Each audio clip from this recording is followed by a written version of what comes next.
As far as Barney history goes, one of the most dense chapters would have to be the sheer amount of Barney toys and plush released over the years, from some of the most beloved to the most interesting looking. There's a lot to explore. Today, though, I wanted to highlight a few of these Barney toys that didn't quite make the cut, or were turned into other toys further down the line. But Millennium, you might ask, how are we going to find unreleased prototypes? Enter the Strong Museum of Play.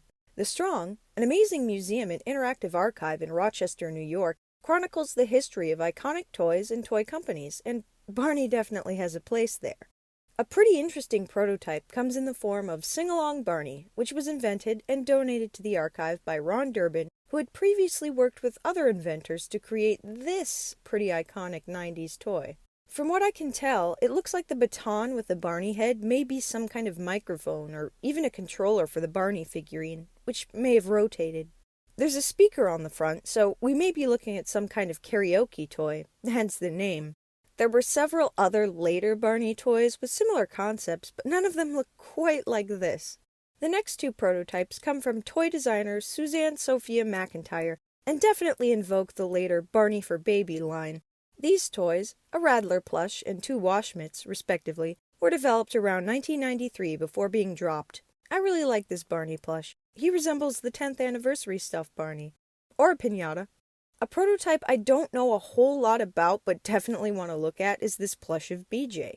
While you can see the similarities to the final, released 1994 plush, mostly the plastic shoes, this plush features yarn hair, a much smaller hat, and less heavily lidded eyes. I can definitely see why this plush would have been hard to reproduce, but I think it's a great one for sure. Concept art's not the same as a fully fledged prototype, of course, but I wanted to include these sketches since technically one was released. 2005's Baby Barney was originally developed in 2003 alongside a BJ and a Baby Bop. I'm not sure how a baby bop works, but it's probably better that they stuck with just Barney. Switching gears a little, another great archival resource for prototypes is to go straight to the source with Toy Fair catalogs and dealer catalogs. Since these are made months in advance, not everything will actually be made available for sale, or really produced at all, so the catalogs offer another look at the more experimental side of the toy world. A really good example of this comes from the 1999 Hasbro Toy Fair catalog in the form of the Barney Pop-Up Treehouse. While this toy would have been the second to feature the iconic treehouse, it was definitely the first that included Scooter. From what we know, the only other time they really tried marketing Scooter like this was with the Circus Fun Friends set from the 2000 Lyric Studios trade catalog. Released or not, it's always cool to see rarer characters represented. Some changes are a bit more subtle. Colors will vary, like this figurine of BJ with his kite, or they may have simplified the design, such as this poor hatless Barney water toy. The treehouse was originally all neutral brown colors before these brighter colors were added. It's good not to always go with the first draft, because it was definitely for the better that they retooled this maniacal sunglasses Barney later on. An interesting subsection of this toy lore involves updated versions of previous releases.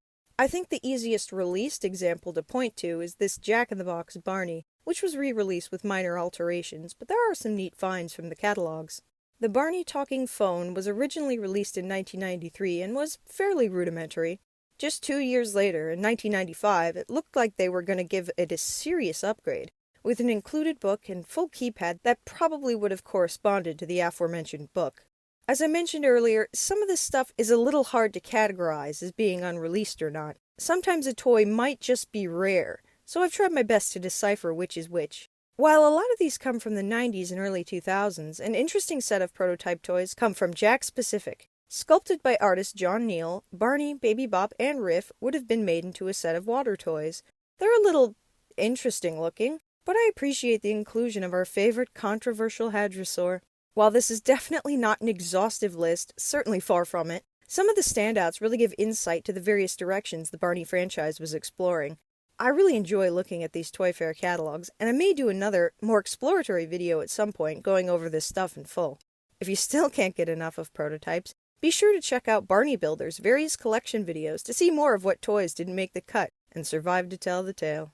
And speaking of, it has been a whole year now of telling tales in these Barney history essays. I can't thank you all enough for watching along. It means a lot to be able to learn, share, and celebrate this community.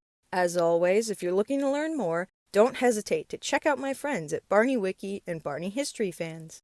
Thanks for watching.